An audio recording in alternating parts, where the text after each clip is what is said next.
play another racing game.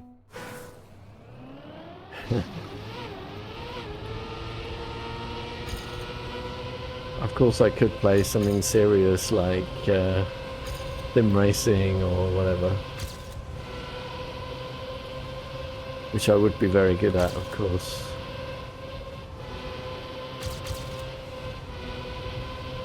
But yeah, I think this is enough for racing games. Okay, well, we get to start a bit faster than our Ghost, but is that good? I mean, it's good if I can hold it, which I did there, and that's cool. So that splits for AT. For the first time ever, we've seen splits for AT.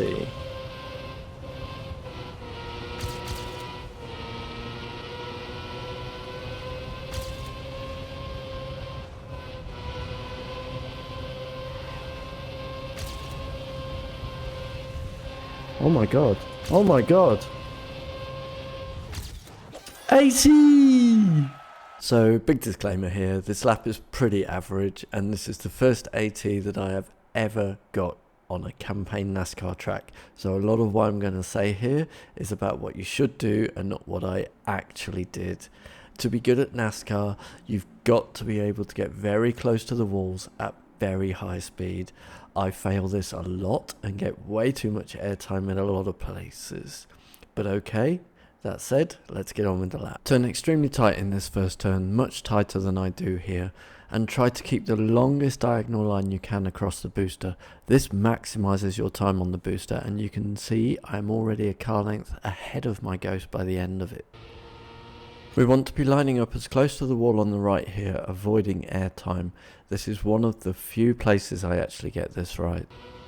This section is just one long left-hander that can be done at full speed without releasing.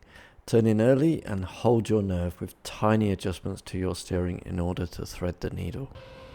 Sim racing. I am way offline here and get a lot of airtime because of it.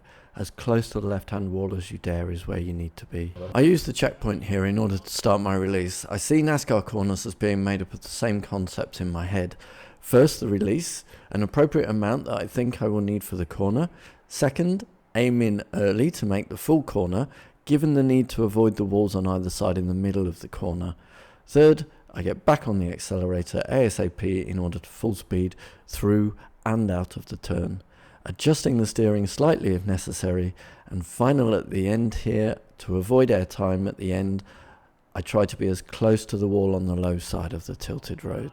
So repeat the same process, release before the corner, aim in early, and then back on the accelerator with small steering adjustments as necessary. I also made a couple of small releases in the middle of this corner sequence as I clearly misjudged the speed I would need on the first release. Aim close to the right wall here, as this will allow us to use the flat section of the tilted road and avoid airtime. Yeah, I think. Be as close to the wall on the right for this entry. I am nowhere near a good line here and therefore have to release a lot.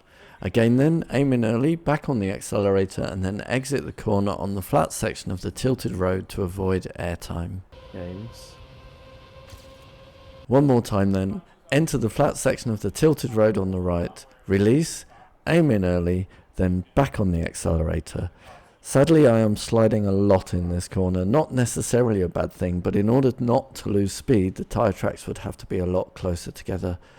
Again, exit the corner on the flat section of the tilted track in order to avoid airtime, something which I fail really bad at here. Now goes, but is that good? Again, try to use the flat section of the tilted track on the right to avoid airtime. A huge fail from me here, but I did manage to snap it back together for the lineup of the next corner. If I can hold it. The second lap, you will need to consider that you are carrying more speed and adjust your release time appropriately for each corner. And that's it. Rinse and repeat the same principles from the first lap. Use the flat sections of the tilted track to avoid airtime.